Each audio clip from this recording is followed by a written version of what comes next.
Ludwig van Beethoven. Rien que le nom, ça en impose, pas vrai? On pense tout de suite au génie, à une musique surpuissante qui a traversé les époques. Mais derrière ce géant, il y a une histoire vraiment poignante. Celle d'un homme qui a dû affronter le pire cauchemar qu'un musicien puisse imaginer. Un combat qui a bien failli le briser, mais qui, au final, a donné naissance à ses plus grandes œuvres. Voilà la question. La question qui est au cœur de toute l'histoire de Beethoven. Imagine un peu, c'est comme si un peintre devenait aveugle, ou qu'un poète perdait l'usage des mots. Pour un musicien, perdre l'ouïe, c'est juste la pire des tragédies. C'est cet incroyable défi que Beethoven a dû relever. Alors, comment il a fait? C'est ce qu'on va découvrir ensemble. Et je te préviens, ce n'est pas juste une simple biographie. Non, non, c'est une véritable épopée. L'histoire d'une volonté de faire contre un destin qui semblait vraiment cruel.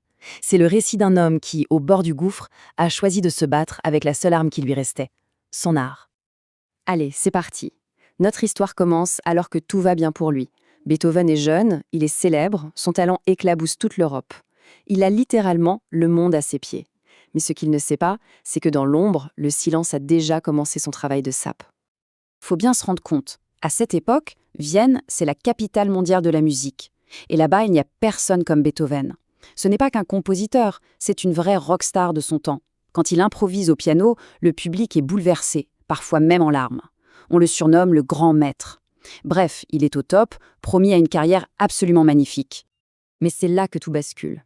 Vers 1796, il commence à entendre des bruits bizarres, des bourdonnements, des sifflements constants que lui seul entend. Ce sont des acouphènes. Pour un musicien dont l'oreille est l'outil le plus précieux, l'instrument le plus fin, c'est un véritable cauchemar. C'est le premier signe, terrifiant, que son monde, le monde des sons, est en train de s'effondrer. Et le pire, c'est que ça ne s'est pas fait d'un coup, non, c'est une torture lente qui va durer plus de 20 ans. Chaque année, le silence gagne un peu plus de terrain. Il a une peur panique que les gens découvrent son secret. Lui, le plus grand musicien de Vienne, est en train de devenir sourd. Alors il s'isole, il évite les gens, il se forge une réputation de mec grincheux et misanthrope, ce qui ne fait qu'ajouter à sa souffrance. On arrive en 1802. Beethoven a 32 ans. Il est à bout, il n'en peut plus de ce calvaire. Il part s'isoler dans un petit village qui s'appelle Heiligenstadt. Et là, seul avec lui-même, il va écrire un texte. Ce n'est pas un testament pour préparer sa mort, c'est plutôt le cri de son âme. Ces mots sont bouleversants. C'est un appel à l'aide, une confession. Imagine sa douleur. Il doit expliquer que son sale caractère, son isolement, ce n'est pas de l'arrogance, mais de la pure honte. Lui, le maître des sons, il ne supporte plus de devoir dire aux gens « parlez plus fort, criez, car je suis sourd ». C'est un secret qui est devenu bien trop lourd à porter. Dans ce texte, qu'on ne découvrira qu'après sa mort, il va encore plus loin. Il l'avoue, il a pensé à mettre fin à ses jours. La souffrance était trop forte. Mais une chose l'a arrêté, juste au bord du précipice. Une seule chose, la musique. Il sentait au fond de lui qu'il avait encore tellement d'œuvres à donner au monde. C'est son art qui va littéralement le sauver. C'est le moment décisif. Face à l'abîme, Beethoven ne saute pas. Non, il fait un pas en arrière et il prend une décision qui va changer sa vie et qui va changer l'histoire de la musique. Il va transformer sa plus grande faiblesse en sa plus grande force. Cette phrase est juste incroyable. Il la prononce la même année que son testament d'Heiligenstadt. Au moment le plus sombre de son existence, alors qu'il est en train de perdre son outil de travail le plus précieux, il décide de se réinventer complètement. Ce n'est pas juste une petite correction, c'est une véritable révolution personnelle et artistique qu'il annonce. Bon, c'est clair, sa surdité qui s'aggrave l'empêche de continuer sa carrière de pianiste de concert. C'est un coup terrible. Mais au lieu de s'effondrer, il va canaliser toute son énergie, toute sa frustration, toute sa volonté dans la composition. Le silence qui s'installe à l'extérieur va l'obliger à écouter la musique qui gronde à l'intérieur de lui. Une musique plus puissante, plus profonde et plus personnelle que jamais. Et ce nouveau chemin, ce ne sont pas que des mots. Ça va prendre la forme d'une œuvre absolument révolutionnaire. Une symphonie qui va faire exploser tous les codes de l'époque. Une symphonie écrite pour un héros. À ce moment-là, Beethoven, comme beaucoup d'artistes en Europe, est fasciné par Napoléon. Pour lui, ce n'est pas un simple conquérant, c'est l'homme qui incarne les idéaux de la Révolution française, la liberté, l'égalité. Il se lance donc dans la composition d'une symphonie héroïque pour cet homme qui l'admire, une œuvre colossale qui célèbre le triomphe d'un grand homme. Et là, c'est le choc frontal entre le rêve et la réalité.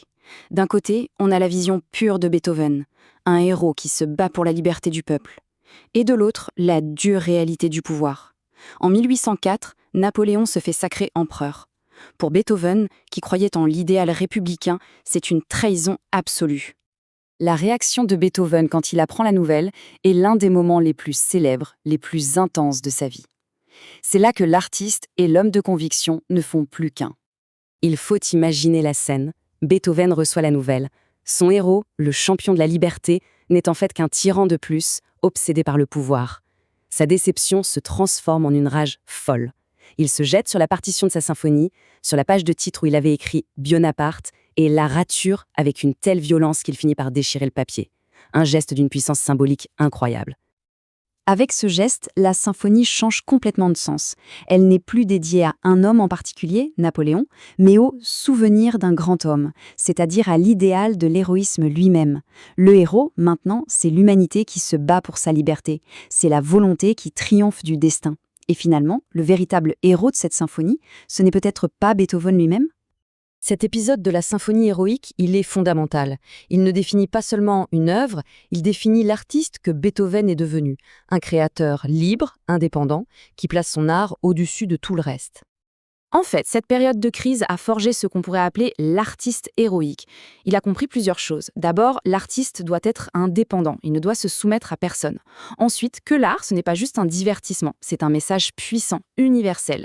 Et surtout, la leçon au cœur de son histoire, la volonté peut triompher du destin et de la plus grande des douleurs peut naître la plus grande des beautés. Il y a cette citation qui illustre parfaitement son nouvel état d'esprit. Un jour, il s'est disputé avec un de ses mécènes, le prince Lichnowsky, et il lui a sorti ça. C'est énorme. En gros, il dit « Vous êtes prince parce que vous êtes bien né, c'est de la chance. Moi, ce que je suis, je le dois à moi-même. Des princes, il y en a des milliers, mais des Beethoven, il n'y en a qu'un. » C'est la déclaration d'indépendance ultime de l'artiste.